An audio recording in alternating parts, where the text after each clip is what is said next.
Insta and యూట్యూబ్లో ఇప్పుడు present ట్రెండింగ్లో ఉన్న ఒక నెక్ ప్యాటర్న్ అనేది చాలా వైరల్ అయితే అయింది కదా. ఆ నెక్ ప్యాటర్న్ ఇదే అండి.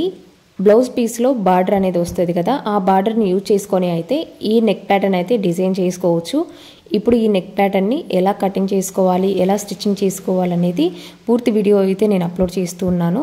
ఇటువంటి మంచి మంచి డిజైన్స్ కానివ్వండి, ట్రెండింగ్లో ఉన్న కలెక్షన్ ఏదైనా కానివ్వండి, ట్రెండింగ్లో ఉన్న డిజైన్స్ కానివ్వండి, ప్రతి ఒక్కటి కూడా మీరు మిస్ అవ్వకూడదు అని అనుకుంటే తప్పకుండా మన ఛానల్ని స్టైలిష్ బ్లౌజ్ డిజైన్స్ని సబ్స్క్రైబ్ చేసుకోండి. పక్కనే ఉన్న గంట సింబల్ని యాక్టివేట్లో పెట్టుకోండి.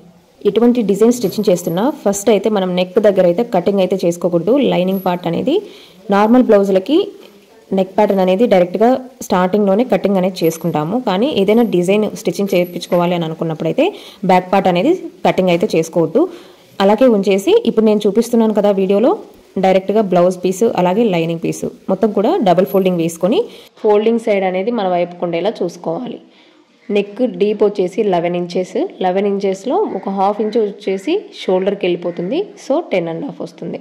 ఇప్పుడు వచ్చేసి బోట్ నెక్ కోసం నేను 3.5 ఇంచెస్ వరకు తీసుకున్నాను. మిగతా గ్యాప్ వచ్చేసి 2.5 నుంచి 3 వరకే తీసుకున్నానండి. ఎందుకంటే ట్రయాంగిల్ షేప్ వస్తుంది. సో ఎక్కువ డీప్ అయితే బాగోదు అని చెప్పేసి నేను జస్ట్ 2.5 to 3 ఇంచెస్ మాత్రమే కింద డీప్ అనేది తీసుకున్నాను. ఇప్పుడు ఎలా అయితే డ్రా చేసుకున్నామో అలానే కటింగ్ అయితే చేసుకోవాలి.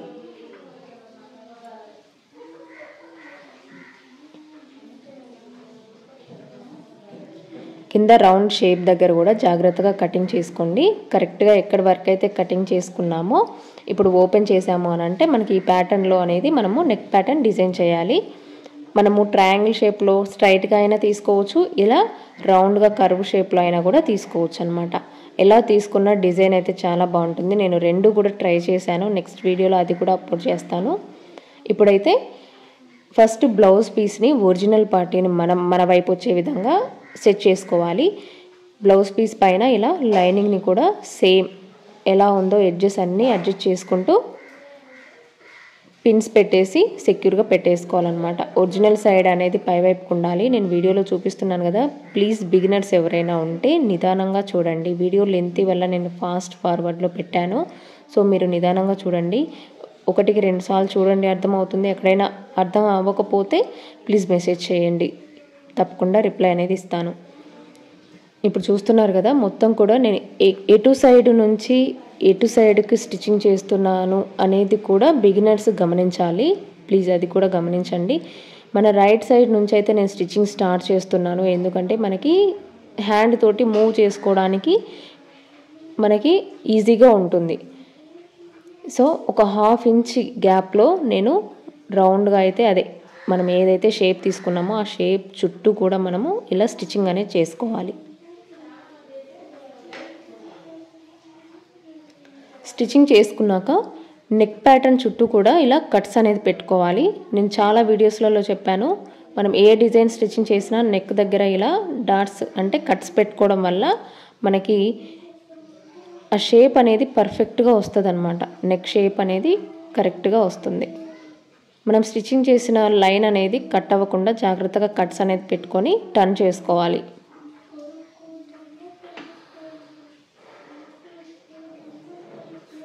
టర్న్ చేసుకున్నాక ఇక్కడ ఓపెన్ చేసుకోవాలండి. ఏదైనా నీడిల్ అలాంటిది ఏదైనా ఉంటే నీట్గా హోల్ పడకుండా జాగ్రత్తగా రివర్స్ చేసుకోవాలి. రివర్స్ చేసుకున్నాక ఫింగర్ తోటి రఫ్ చేసుకున్నాము అని అంటే మనకు షేప్ అనేది కరెక్ట్గా కనిపిస్తుంది. నేనైతే మొత్తం రఫ్ చేసుకున్నాక ఒక ఎడ్జ్ కుట్ అనేది వేసుకుంటున్నాను. మనకు నెక్ ప్యాటర్న్ అనేది పక్కకు జరగకుండా ఉంటుంది డిజైన్ స్టిచ్చింగ్ చేసేటప్పుడు. సో ఎడ్జ్కి ఒక లైన్ అనేది స్టిచ్చింగ్ అనేది చేసుకోవాలి. సేమ్ బ్లౌజ్ ప్యాటర్న్ షేప్ ఎలా ఉందో అలాగే స్టిచ్చింగ్ అనేది వేసుకోవాలి.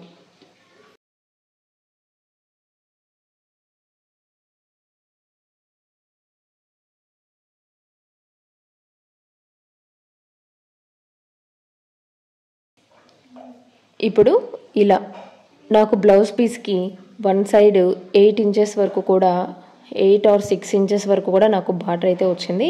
సో అందులో నేను కొంచెం అయితే నేను హ్యాండ్స్కి అడ్జస్ట్ చేశాను. ఇంకా మిగతాది మొత్తం కూడా ఇలా ప్లెయిన్గా పైతానీ డిజైన్లో అయితే వచ్చింది.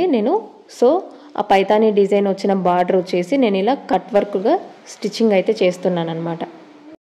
ఫస్ట్ బ్లౌజ్ పీస్ అనేది వేసుకోవాలి. బ్లౌజ్ పీస్ మీద తర్వాత లైనింగ్ పీస్ యాడ్ చేసుకోవాలి. లైనింగ్ పీస్ మీద క్యాన్వాస్ పేపర్ ఇలా 1 by 1 పెట్టుకొని, క్యాన్వాస్ పేపర్ మీద నేను పెన్ తోటి డ్రా చేసుకున్నాను కదా, మీకు కనిపిస్తూనే ఉంది.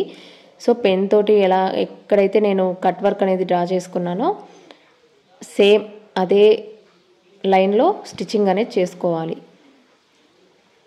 ఎక్కడ కూడా కట్ వర్క్ షేప్ అనేది పోకుండా జాగ్రత్తగా స్టిచ్చింగ్ అయితే చేసుకోండి. చేసుకున్నాక ఇలా మధ్యలో ఎక్కువ క్లాత్ అయితే ఉంటుంది. సో అక్కడ మొత్తం కూడా ఇలా కటింగ్ అయితే చేసుకోవాలి.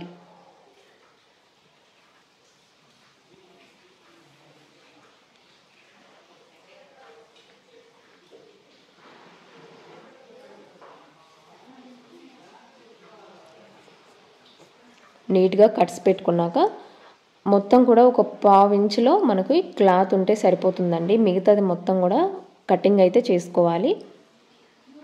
ఏదైతే వేస్టేజ్ ఉంటుందో మొత్తం కూడా కటింగ్ అనేది చేసుకోవాలి. నీట్గా కట్ చేసుకున్నప్పుడే ఆ షేప్ అనేది మనకి రౌండ్గా వస్తుంది. లేకపోతే క్లాత్ ఎక్కువగా ఉన్న చోట ఉబ్బుగా వస్తుంది, క్లాత్ లేని చోట నీట్గా వస్తుంది. అలా ఉండకూడదు కాబట్టి మొత్తం కూడా సేమ్ ఉండేలా కట్ చేసుకోవాలి.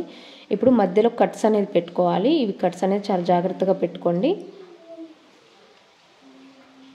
ఇప్పుడు లైనింగ్ వరకు కూడా తీసుకొని ఫింగర్స్ తోటి మూవ్ చేసుకోవాలండి. కట్ వర్క్ అనేది షేప్ అనేది కరెక్ట్గా రావాలి. ఇలా మొత్తం ఓపెన్ చేసుకున్నాక నేను ఇప్పుడు వీడియోలో చూపిస్తున్నాను కదా, అలా 2 ఫింగర్స్ తోటి ఇలా మెలితిప్పారంటే క్లాత్ మొత్తం కూడా ఇలా కట్ వర్క్ అంతా కూడా నీట్గా వస్తుంది. రివర్స్ చేసుకొని ఇలా 1 సైడ్ ఒక 1/2 ఇంచులో మడత పెట్టుకొని సింగిల్ ఫోల్డ్ చేసుకొని స్టిచ్చింగ్ అయితే చేసుకోవాలి. మనకి లైనింగ్ ఎక్కువగా ఉంటే కనుక టోటల్ వేసుకోవచ్చండి. నేను ఇక్కడ లైనింగ్ కొంచెమే ఉంది కాబట్టి నేను ఇక్కడ అడ్జస్ట్ అయితే చేశాను.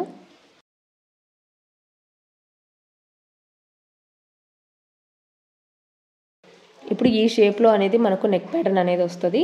సో నేను ఒకసారి ఐరన్ అయితే చేసుకోవాలండి. నీట్గా ఫ్రంట్ అండ్ బ్యాక్ 2 సైడ్స్ కూడా మనము ఐరన్ అనేది చేసుకోవాలి. చేసుకున్నాక చూడండి లుక్ ఎంత బాగుందో. ఐరనింగ్ చేస్తేనే కట్ వర్క్ అనేది కరెక్ట్గా వస్తుంది. బ్లౌజ్ పీస్ ఫినిషింగ్ కూడా చాలా అందంగా ఉంటుంది.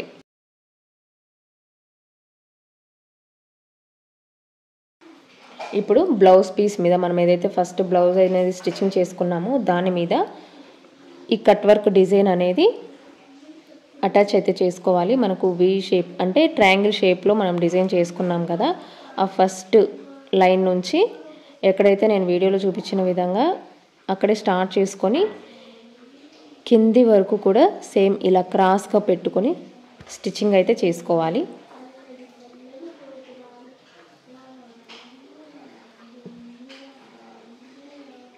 వన్ సైడ్ స్టిచ్చింగ్ చేసుకున్నాక సెకండ్ సైడ్ కూడా ఎడ్జ్కి స్టిచ్చింగ్ పడే విధంగా చూసుకోండి.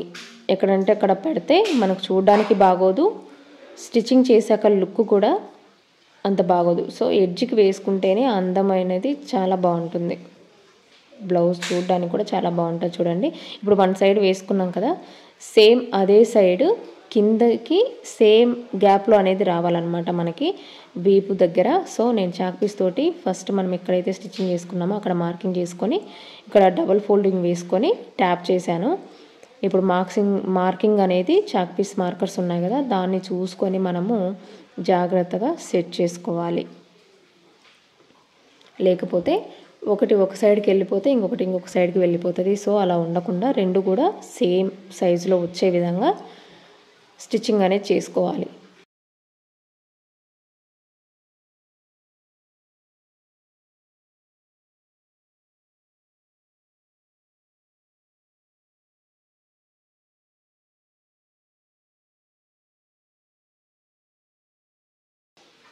ఎక్స్ట్రా ఉన్న క్లాత్ అంతా కూడా కట్ చేసుకుంటూ ఫోల్డ్ చేసుకున్నప్పుడు మనకు అర్థమవుతుందండి. ఎక్స్ట్రా ఎక్కువ కనుక ఉంటే మనము ఆ ఎక్స్ట్రా ఉన్నది మొత్తం కూడా కటింగ్ చేసుకోవాలి.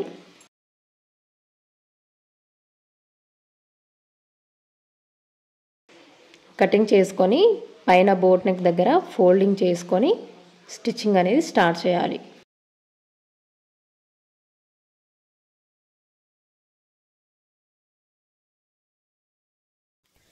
ఫస్ట్ వన్ సైడ్ ఎన్ని కట్స్ అయితే వచ్చాయో ఆ ట్రయాంగిల్లోకి నాకు 3 కట్ వర్క్ అనేది వచ్చింది. సేమ్ 3 కట్ వర్క్స్ మాత్రమే ఆపోజిట్ సైడ్ కూడా వచ్చేలా చూసుకొని, అలాగే కింద బ్లౌజ్ పీస్ అనేది మనకి ముందుకి కనిపించకుండా అడ్జస్ట్ చేసుకొని స్టిచ్చింగ్ అనేది చేసుకోవాలి. కట్ వర్క్ సైడ్ స్టిచ్చింగ్ చేసుకున్నాక ఆపోజిట్ సైడ్ అనేది డైరెక్ట్గా స్టిచ్చింగ్ చేసుకోవచ్చు. ఇలా ఫస్ట్ నుంచి లాస్ట్ వరకు కూడా స్టిచ్చింగ్ చేసుకోవాలి. స్టిచ్చింగ్ చేసుకున్నాక చూడండి లుక్ అనేది ఇలా వస్తుంది. ఇలా వచ్చాక మనకి నెక్ దగ్గర